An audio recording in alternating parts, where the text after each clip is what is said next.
초고령 사회 일본이 사는 법 파트 1. 매도 먼저 맞는 놈이 낫다고 하지만 매는 늦게 맞을수록 좋다고 생각한다.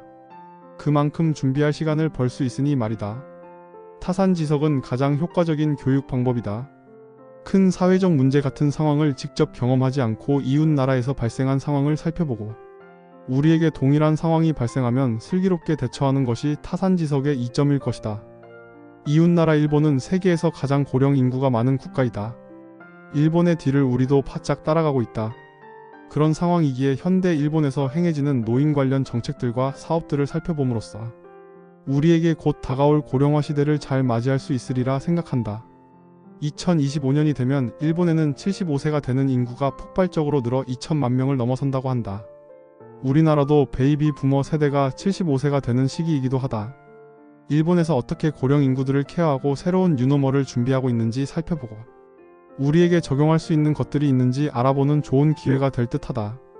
또한 은퇴하고 제2의 인생을 살아가는 세대를 대상으로 하는 사업들은 어떤 것들이 있는지도 살펴보고 좋은 정보를 얻을 수 있는 기회가 되리라 생각한다.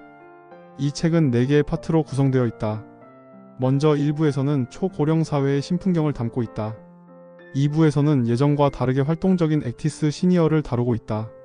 3부에서는 초고령화에 따른 간병과 의료 분야에 대해 다루고 4부에서는 이 시니어들을 비즈니스의 대상으로 하는 새로운 사업들을 살펴본다.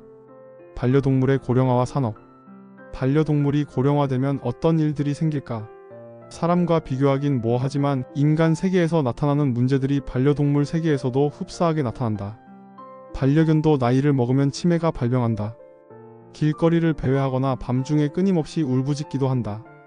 노견을 간병하는 일은 사람의 간병 못지않게 많은 손길을 필요로 한다. 문제는 노견을 돌봐야 하는 견주들도 고령으로 몸이 편치 않은 경우가 많다는 건데 거동이 어려운 노견의 배설 케어는 고령자에게는 만만치 않은 중노동이다. 자기의 몸도 건사하기 힘든 상황에서 손이 많이 가는 노견 간병은 고령 견주들에게 큰 부담이 아닐 수 없다. 본인이 입원하거나 요양원에 들어가야 할 경우에는 누군가에게 고령 반려동물의 간병을 부탁할 수밖에 없다. 수요가 있으면 공급이 생기는 법. 이런 상황의 해결사로 등장한 것이 노견홈이다. 노견홈은 반려견 요양원이라고 생각하면 된다.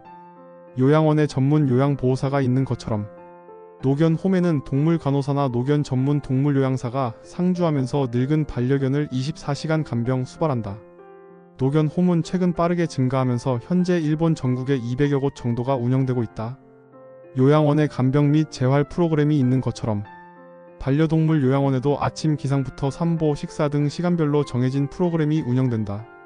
면회는 자유롭게 할 수 있고 반려견이 생활하는 모습을 인터넷으로 확인할 수 있다. 지바시에 있는 노견홈 아시아토에는 소형견부터 대형견까지 20마리가 요양 중이고 동물 트레이너 간호사와 요양보호사 자격을 보유한 종업원 6명이 근무한다.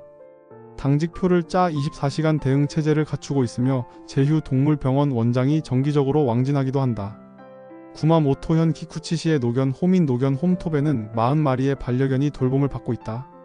실내 운동장은 물론 반려견이 마음껏 뛰어놀 수 있는 운동장인 도그런 시설도 갖추고 있다.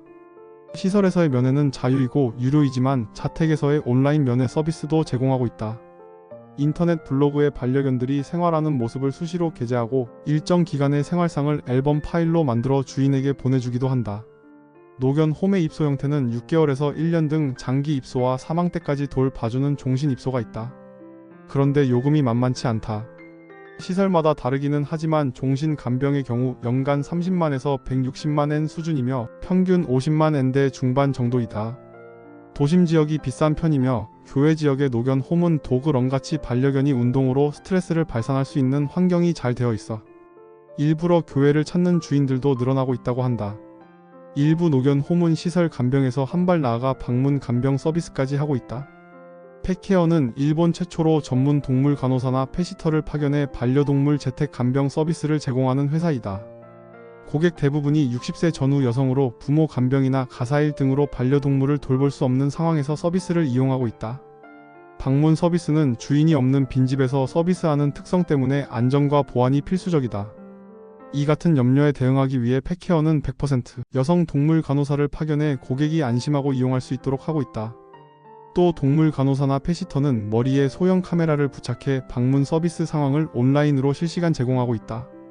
이 같은 안심 서비스가 호응을 얻으면서 펫케어의 점포수는 창업 후 반년 만에 4배나 늘었다고 한다. 현재 도쿄, 나고야, 오사카, 후쿠오카 등 대형 도시를 중심으로 90개 점포가 서비스하고 있다. 펫케어는 24시간 대응 가능한 반려동물 전용 구급차도 구비해 놓고 있어 눈길을 끈다. 은퇴하여 제2의 삶을 시작하게 되는 베이비 부머 세대들을 잡아라. 초고령 사회 일본의 유통업계에서 요즘 가장 핫한 이슈 중 하나가 시니어 시프트이다. 시니어 시프트란 소비 중심이 기존의 젊은 층에서 시니어 쪽으로 옮아가고 있는 현상을 말한다. 실제로 일본 전체 소비 가운데 60대 이상 중장년층에 의한 것이 절반 이상을 차지하는 것으로 조사되고 있다. 그만큼 고령화 사회에서 시니어들의 소비 트렌드는 비즈니스의 성패를 가름할 정도로 중요한 테마다. 업계에서는 시니어 중에서도 특히 여성 시니어를 주목한다. 일반적으로 소비 성향이 남성보다 높기도 하지만 인구 측면에서도 평균 수명이 긴 여성 인구가 소비시장에 더 많이 더 오래 머물러 있기 때문이다. 2021년 8월 초고층의 대기업들의 본사와 관공서가 밀집해 있는 일본 도쿄의 비즈니스 중심지 아카사카의 문을 연 조그마한 공유 오피스가 매스컴의 주목을 받았다. 아카사카 앙트러 살롱. 기업가 정신을 뜻하는 앙트러프러너십과 살롱을 합성한 말로 기업하는 사람들의 사교 모임이라는 뜻이다. 그런데 이곳은 보통의 공유 오피스와는 분위기가 조금 다르다. 오피스에 입주한 구성원 대부분이 머리색이 희끗희끗한 시니어들인 게 눈에 띈다. 이곳의 둥지를 틀려면 50세 이상이어야 한다. 앙트러 살롱은 제2의 인생을 창업으로 재도전하려는 중장년층을 위한 비즈니스 아지트인 셈이다. 시니어 창업의 거점 앙트러 살롱에서는 창업과 관련한 다양한 시니어 맞춤형 서비스가 제공된다. 회사 설립부터 영업 마케팅 노하우까지 시니어 창업과 관련한 전문적인 교육과 창업 선배들의 현실적인 컨설팅을 받을 수 있다. 회사 등기 장소, 사무실 소재지 등으로 등록이 가능해 이곳을 회사로 활용할 수도 있다. 최근 온라인 비즈니스가 활성화되면서 인터넷상의 온라인 사무소도 제공된다. 앙트러 살롱의 가장 큰 매력은 네트워킹이다. 매달 정기적으로 개최되는 교류회를 통한 시니어 창업자를 위한 공동 사무소 앙트러 살롱의 등장은 이번이 처음이 아니다. 아카사카 살롱은 14호점이다. 앙트러 살롱은 2010년 도쿄의 최대 번화가이자 유행의 중심지 긴자 1호점을 시작으로 시부야, 신주쿠, 요코하마 등 이른바 가장 핫한 비즈니스가에 등장했다. 앙트러 살롱의 가입 회원은 최근 1만 명을 돌파하는 등 회원 수의 증가세가 가파르다. 앙트러 살롱을 운영하는 긴자 세컨드라이프의 카타기리 미오 사장은 단카이 세대 등 베이비 부머의 은퇴를 기점으로 창업에 도전하는 시니어들이 눈에 띄게 증가하고 있다고 분위기를 전했다. 긴자 세컨드라이프는 이 단카이 세대의 정년퇴직이 시작되던 시기인 2008년에 설립됐다. 50에서 60대를 대상으로 정년퇴직 후 창업을 지원하는 콘셉트로 출범해 긴자에 위치한 긴자 세컨드라이프 본사에서 매월 열리는 비즈니스 교류회는 시니어 창업의 성지라 불릴 정도로 위상이 높다. 교류회는 같은 업종은 물론이고 다른 업종 간 교류회도 인기가 높다고 한다. 앙트러 살롱의 인기는 그만큼 창업을 희망하는 일본 시니어가 늘어나고 있다는 것을 말해준다. 일본 정책금융공고종합연구소에 따르면 개업 연령 기준 50세 이상 비율이 2019년 25%를 넘어섰으며 개업 평균 연령도 43.5세로 사상 최고를 기록한 것으로 조사됐다. 최근 들어 재고용과 재취직보다 창업을 선택하는 시니어가 늘어나고 있다고 한다. 전문가들은 이에 대해 첨단 기술의 보급이 기폭제가 됐다고 분석한다. 첨단 IT 네트워크 기술 발달로 큰돈 들이지 않고 창업이 가능한 점이 시니어들에게 창업 의욕을 높여주고 있는 것이다. 무료 홈페이지 작성 서비스를 비롯해 SNS 등을 통한 무료 마케팅 방법 활성화 등이 그것이다. 치매가 사라진 치매 대국. 일본에서는 치매라는 말을 쓰지 않는다.